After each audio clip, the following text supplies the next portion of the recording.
मालवीय नगर विधानसभा की बसपा की प्रत्याशी चरणजीत मैम धीरे धीरे जनता का रुझान भी देख रहे हैं कि इन्होंने कुछ उस हिसाब से काम नहीं किया। आम आदमी पार्टी से जुड़ी रही, बसपा वाले खुद आए थे क्योंकि सभा इलेक्शन हुआ, आपने पार्टी छोड़ी, उसके बाद तो केजरीवाल पार्टी की नैया लग। कुछ बातें हैं, ऐसा है कि ओपनली भी हम नहीं कह सकते। नमस्कार, आप देख रहे हैं भारत न्यूज़, मेरे मिलन विजयवर्गीय के साथ।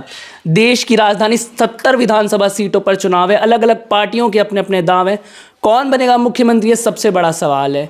काफ़ी चीज़ें चल रही है देश की राजधानी में दिल्ली में चुनाव को लेकर, लेकिन आज हम मौजूद हैं यहीं की मालवीय नगर विधानसभा की बसपा की प्रत्याशी चरणजीत मैम के साथ। बात करेंगे चुनाव को लेकर कि मालवीय नगर में क्या माहौल बन रहा है चुनाव का।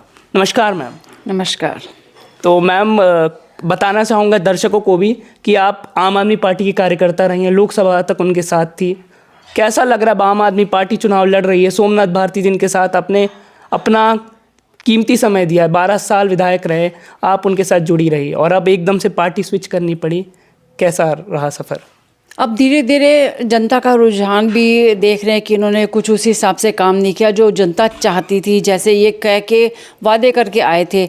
ये रुझान इन जनता का देखते हुए भी मैंने भी यहाँ पे देखा कि जिस 100% देने के लिए ये लोग बोलते थे अपनी जनता को, सोशली सब लोगों को उत्थान करने के लिए, लेकिन वो चीज़ें नहीं दे पाए। जनता नाराज़ है क्योंकि हम लोगों के पास घर घर जाते थे, जनता आप कहती थी अरे मैडम आप तो वोट लेने आई थी, देखो सड़क का हाल क्या है। तो ये बातें सुन के थोड़ा सा मुझे दुख लगता था कि हम लोग ऐसे कार्यकर्ता रहे, काम करने वाले, लेकिन ये बातें हमें जनता से सुननी पड़ रही हैं।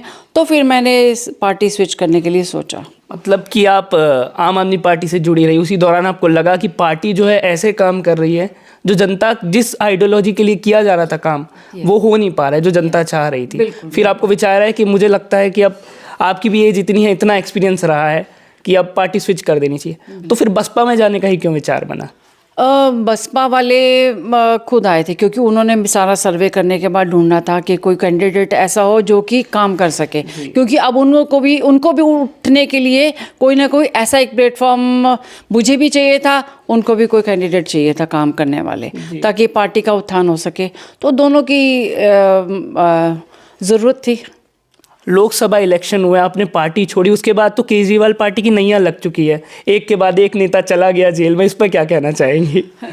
देखो कुछ बातें हैं, ऐसा है कि ओपनली भी हम नहीं कह सकते हैं। सारी दुनिया को राइटिंग में, न्यूज़पेपर में सब कुछ दिखता ही है, तो उसके बारे में मैं कमेंट्स अभी नहीं देना चाहूँगी क्योंकि सब लोगों को सब टीवी में, न्यूज़पेपर में सब कुछ देखते ही हैं। जी, तो क्या लग रहा है इस बार जो केजरीवाल सरकार है, हर बार तो केजरीवाल जी एक पर्ची पे लिख देते थे इतनी सीट आ रही है मेरी, इस बार क्या हुआ? हर जगह मीडिया में जब उनसे पूछा जा रहा है तो कह रहे हैं कि इस बार मैं कुछ नहीं बोलूँगा। क्या डरे हुए हैं वो? डरे हुए नहीं कह सकते हैं कि थोड़ा सा उनको पता लग गया कि रुझान लोगों का किस तरफ जा रहा है, क्योंकि जनता भोली ज़रूर है लेकिन समझदार बहुत है। अब हो गई है क्योंकि उन लोगों की जागरूकता हो गई है कि कैसे कैसे उन्होंने अपने नेता को चुनना है जो उनके लिए काम कर सके, तो इसीलिए उनको अब बरगलाना इतना आसान नहीं है। केजरीवाल जी पर हर चुनाव होता है हमले हो जाते हैं, इस बार भी कह रहे हैं हमला हो गया मेरे ऊपर, कभी चाटा मार दिया जाता है, कभी उनके ऊपर कुछ फेंक दिया जाता है। इस पर क्या कहेंगे आप कि ये हर बार हमला होता है या फिर ये कहानी एक मीडिया स्टंट खेला जा रहा है उनकी तरफ से? इसके लिए भी सॉरी, मैं कोई नहीं देना चाहूँगी क्योंकि मैं भी अभी इतना क्लोज जाके अभी देखा नहीं। हालांकि मैंने उनकी विधानसभा में 1 साल काम किया था एज अ डिस्ट्रिक्ट सेक्रेटरी, तो काम ठीक है। अब इसके बारे में मैं कोई कमेंट्स नहीं कर पाऊँगी। चलिए अब मैं आगे के सवाल की तरफ बढ़ता हूँ। फ्री बीस पे बात करूँगा मैं। ये जो पार्टी आम आदमी पार्टी कह रही है 2500 रुपये देंगे, मोदी जी कह रहे थे केजरीवाल सरकार फ्री की रेवड़ी बांटकर जनता का वोट खींच रही है, कभी फ्री बिजली की बात कर रही है, कभी सब कुछ देना चाह रही है जनता का पैसा ही। फिर क्यों मोदी सरकार क्या डरी हुई है इस बार, जो वो भी आ गई है कि हम भी 2500 देंगे, हम भी 2100 देंगे? और उसी में से एक आपकी पार्टी है बसपा जिससे आप जुड़ी हुई हैं, उसने कोई ऐसे वादे नहीं करे कि हम जो हैं ऐसा देंगे। इस पर क्या विचार है आपके?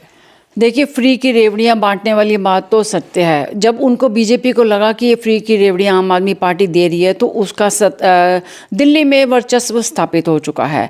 तो उसी को देखते हुए उनको भी अपना वर्चस्व स्थापित करने के लिए उन्होंने भी वही फ्री की रेवड़ियां वाला काम करना शुरू कर दिया। वैसे ही 2500 कांग्रेस ने भी स्टार्ट कर दिया, 2100 कर दिया। सबसे पहले ये बात है कि जुमले हैं, क्योंकि हमारे मोदी जी ने भी ये जुमला 15 लाख का किया था। आज तक किसी के अकाउंट में 15 लाख रुपए नहीं आए ना।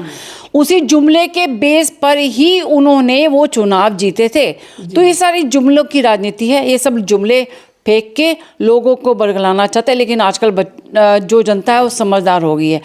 देखिए, जो ये फ्री की बांटते हैं ये सबसे गलत बात है। इसकी बात ये है कि जो हम सुबह से स्टार्ट करते हैं, हम टैक्स देना, when we start with brushing our teeth, हम टैक्स देते हैं पेस्ट पे, रात के एंड तक का हम टैक्सेस देते हैं। उन टैक्सेस को देने के बाद अगर आप वो टैक्स लेने के लिए आप जनता की बेसिक इंफ्रास्ट्रक्चर नहीं तैयार कर सकते तो क्या फ़ायदा ऐसे रेवड़ियाँ बांटने का। 1-2 हज़ार की रेवड़ी से क्या होगा? 2-3 हज़ार की कोई एक आज खर्चने जाते हैं बाहर तो 2-2.5 हज़ार में तो कुछ नहीं। और मैं कहूँ ये जो मालवीय नगर विधानसभा है जो साउथ दिल्ली लोकसभा के अंदर आता है, यहाँ तो कुछ भी नहीं है ये अमाउंट देखा जाए जनता के लिए। बिल्कुल, ये अब ना थोड़ा पीनट जिसको कह देते हैं, वो अब आजकल लोगों के लिए पीनट हो चुका है। वो सोचते चलो ये खर्चे ही आ जाएगा हमारा। फ्री फ्री करते करते इन्होंने अपनी आइडियोलॉजी ख़त्म कर दी जी। जो मुद्दे ये लेकर आए थे, जिस आइडियोलॉजी को आगे स्थापित करना चाहते थे जनता की सेवा के लिए, वो खत्म हो चुकी। जैसे कि हम लोग बात करते हैं अलग अलग लीडर्स की अलग अलग आइडियोलॉजी है। मायावती जी की भी अपनी आइडियोलॉजी थी जो अभी तक चल रही है सही से, लेकिन ये लोग अपनी बातों से ही पीछे हट रहे हैं। अभी देखा जाए बीजेपी कुछ स्कीम निकाल देती है जनता को बरगलाने के लिए कि हम इतना पैसा देंगे, वहाँ केजरीवाल कहती है हम पंडितों को भी देंगे। देखो, ये सारे गलत बातें हैं। पंडित और इनको देने के लिए आप उनको और निकम्मा बना रहे हैं। Let them work, let them think about their surviving. क्यों नहीं सोचेंगे? अगर आप आए हो तो खाली बैठ के सिर्फ पैसे ही लेंगे क्या हम? तो फिर ऐसा करें, अगर खाली बैठ के इन्होंने पैसा देना है तो जो हमसे टैक्स ले रहे हैं हमारे टैक्स बंद कर दो। Stop taking taxes. तो हमें फ्री नहीं चाहिए ना, तो हमारे पास तो बहुत पैसा बचेगा। क्यों हम टैक्स दें? क्यों हम शुरू से लेकर रात तक के हर चीज़ पे टैक्स दे रहे हैं? इसकी आप टैक्स ख़त्म कर दो ताकि हमें राहत मिले। हमें फ्री नहीं चाहिए। अब आज का मुद्दा हमारी बीएसपी का ये है कि आप टैक्स बंद कर दो, हमें फ्री नहीं चाहिए। ना हम फ्री देंगे ना हम फ्री लेंगे। Stop tax. जो राजनीति होनी चाहिए जनता की सेवा के लिए, मुझे लगता है कि वो भटकती जा रही है। एक बयान में केजरीवाल जो है मोदी जी को टेररिस्ट कह दे रहे हैं। क्या कहेंगे इस पर आप? ये सब एक दूसरे पे छीटाकशी करते हैं राजनीति में। ये तो मैं भी इसीलिए कोई भी किसी के बारे में ये शब्द नहीं कहना चाहती। टेररिस्ट कभी वो पंजाबी को कहते हैं, कभी वो सरदारों को कहते हैं, कभी सब एक दूसरे को कहते हैं। आप सोचते हैं कि सरदारों को जब इन्होंने कहा कि ये टेररिस्ट हैं, मुझे समझ आया कि पूरी रेजिमेंट, सिख रेजिमेंट ने ही पूरी आज़ादी में काम किया था। और आज चाइना की भी जब लड़ाई हुई थी, पाकिस्तान के सिख रेजिमेंट का सबसे बड़ा हाथ था। आप उसी सिखों को बोलोगे टेररिस्ट है, कभी एक दूसरे को छीटाकशी। मैं इन चीज़ों में विश्वास नहीं रखती। जो बात है मैं साफ मुंह पे बोलती हूँ, जो है वही सत्य है। मतलब कि यहाँ पर गंदी राजनीति हो रही है देश के अंदर। जो कुछ चल रहा है वो बीजेपी वाला आम आदमी के ऊपर कीचड़ उछालेगा, आम आदमी वाला बीजेपी पे कीचड़ उछालेगा, लेकिन यहाँ की जनता कहाँ जाएगी? जनता का ही इसमें सबसे बड़ा नुकसान है। तो तभी तो हम कह रहे हैं हमें जनता मौका दे, हम इनके लिए काम कर रहे हैं। इसीलिए मैं कह रही हूँ मैं ग्राउंड लेवल पे इनके लिए काम करूँगी। और मैंने किया है इन लोगों के साथ जो मेरी समर्था थी। मेरे पास पावर नहीं थी तो जितना मैं कर सकती थी करी। अगर मेरे पास, मैं एमएलए बनती हूँ तो मेरे पास पावर आएगी तो 100% जेन्युइनिटी मैं अपनी जनता के लिए काम करूँगी। ये लिखित है, निश्चित है। ये अभी आप मालवीय नगर में हैं और मैं कहूँ शुरू से देखा है आपने मालवीय नगर के इलाके को। 12 साल आप रही आम आदमी पार्टी के साथ। क्या काम हुए हैं जो सोचकर आम आदमी पार्टी आई थी सत्ता में, मालवीय नगर में खासकर? नहीं, आप सबसे बड़ी सीवर की समस्या आप देखिए कि सीवर ब्लॉक हो जाएगा तो सबके बाथरूम अंदर हैं। कितना रूम रहता है आप देख, यू कैन सी। आप सड़क देखो, आप सड़क पे अगर चल रहे हैं, 2 व्हीलर पे अगर प्रेग्नेंट लेडी बैठी हो ना, अब मैं मान नहीं सकती कि वो ठीक ठाक पहुंच जाए। अलग अलग पार्टियां अलग अलग दाव खेल रही है। मैं देख रहा हूँ ये जो इलाका है यहाँ का झुग्गी इलाका, बेगमपुर वाल्मीकि कैंप का, वहाँ पर देखा जाता है गरीब लोग रहते हैं खासकर। यदि साउथ दिल्ली में बात की जाए जो रिहायशी इलाका है उसमें बेगमपुर में गरीब लोग रहते हैं, और खासकर दिल्ली के नहीं यूपी बिहार के होते हैं वो।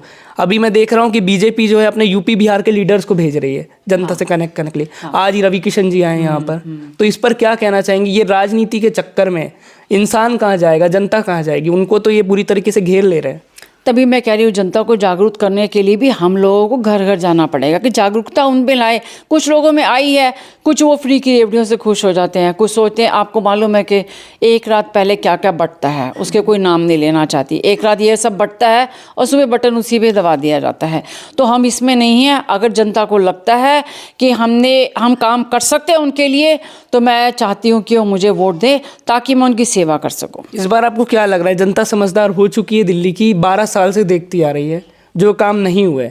इस बार समझदार हो चुके कि इस बार फ्री की रेवड़ी में नहीं आएगी, कोई भी पार्टी फ्री की रेवड़ी बांटे उसमें ना आकर वो अपने लिए सोचेगी, अपने क्षेत्र के लिए सोचेगी कि वहाँ का विकास हो, और एक ऐसा नेता चुनेगी जो उनके लिए काम करे, ना कि फ्री की रेवड़ी बांटकर उन्हीं का पैसा उन्हीं को लौटाए। हाँ, ये जागरूकता उत्पन्न करने के लिए मैं थोड़ा सा काम कर तो रही हूँ, ताकि ये सब लोग अपने अधिकार, अपने कामों को, अपनी वोट को ठीक तरीके से इस्तेमाल करें, ताकि उनको ये रहे कि फ्री की रेवड़ियाँ कितने दिन की और रहेंगी। अगर वो सरकार हट जाएगी, दूसरी सरकार आ जाएगी, उसको दूसरी सरकार से फ्री की रेवड़ी मिलेगी क्या?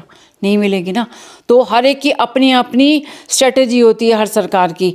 तो जनता को समझना चाहिए कि जो बात ठीक है उनके लिए वो करनी चाहिए। ये जो 2022 में ये इधर पे नई नीति आई थी शराब को लेकर, एक पे एक शराब आप फ्री दे रहे हैं, और आप जो है बस के पीछे लिख रहे हैं शराब मुक्त दिल्ली, कहाँ से होगा? हाँ, ये बात के लिए आपको मालूम है, मुझे जाते आते भी लोग, सारी महिलाएं कहती थी हम आम आदमी पार्टी को वोट नहीं देंगे, शराब बांट रही है, हमारे पति रोज़ मारते हैं, शराब पी के काम नहीं पे जाते हैं। तो इन बातों को थोड़ा सा असर पड़ा है, महिलाओं पे ज़्यादा असर पड़ा है, क्योंकि पीते तो आदमी ही हैं, औरतें तो पीती नहीं हैं, इसलिए वो परेशान होती हैं। छोटे छोटे घरों में काम करके वो पैसा कमाती हैं, अपने बच्चे पालती हैं। तो इस बात के लिए तो थोड़ा सा मैं कहूँगी कि ये नहीं होना चाहिए था। मैम, आज मैं आपका इंटरव्यू ले रहा हूँ, लेकिन आप भी मीडिया से जुड़ी रही हैं हमेशा से, तो क्या लग रहा है इस बार का मालवीय नगर का खासकर क्या कह रहा है जनता का रुझान, कि किस नेता की ओर देख रही है जनता?